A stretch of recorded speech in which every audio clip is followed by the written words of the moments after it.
Chapter 5. 1 or 2 questions.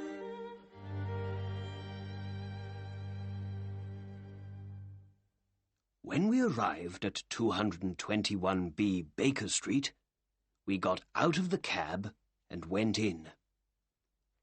Back in his sitting room, Holmes spoke at last.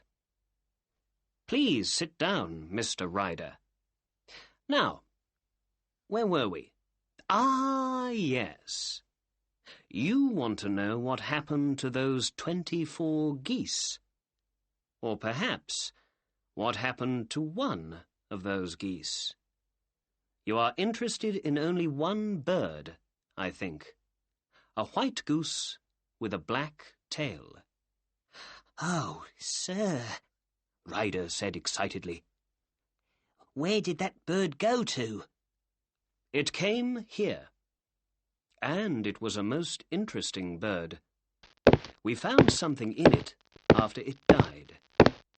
The most wonderful thing. Here it is." Our visitor stood up. Holmes opened the safe and took out the blue diamond. In his hand it was cold and beautiful. Ryder looked at the jewel, but said nothing. Holmes spoke for him. "We know it was you, Ryder," he said. "Sit down and have a drink. You look very weak." I gave Ryder a drink. He sat down and drank it quickly and looked at Holmes. I saw he was afraid. "You don't need to tell me much," said Holmes. "I know nearly everything about the case, but I have 1 or 2 questions to ask. How did you hear of the Countess of Morcar's blue diamond?" "Catherine Cusack. Her maid told me," said Ryder. "I see," Holmes went on. "So you and Cusack wanted to get the diamond and sell it for lots of money. You asked John Horner to come and repair the window in the room because you knew of his time in prison. When he left, you took the diamond from the Countess's jewel box. Then you called the police. They came at once. Because of Horner's time in prison, they believed he was the thief. It was all very easy. Then—" "Oh, please, please," cried Ryder, now on the floor at Holmes's feet. "Think of my father. Think of my mother. I never did anything wrong before. I'm never going to do it again. Please don't tell the police. I don't want to go to prison." "Sit down in your chair," said Holmes coldly. "You're crying now, but did you feel sorry for young Horner?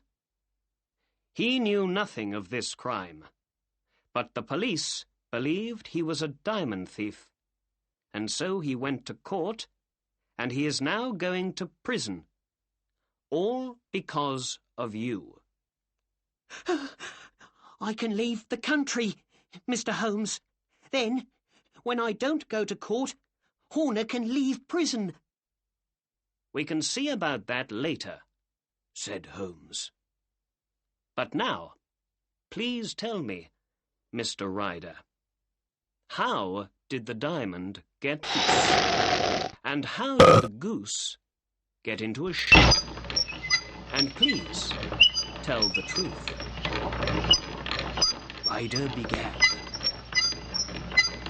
"When the police arrested Horner, I left the hotel with the diamond in my pocket.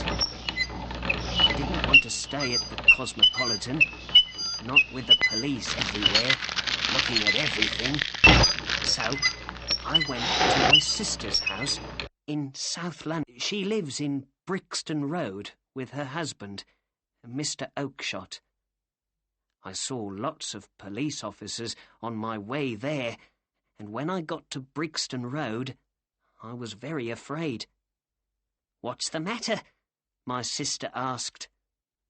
I told her about the diamond thief and about the police arresting Horner. Then I went into the back garden to smoke and think. What could I do with the diamond now? In the garden, I remembered my friend Maudsley. He began well, but he went bad, and in the end he went to prison for his crimes.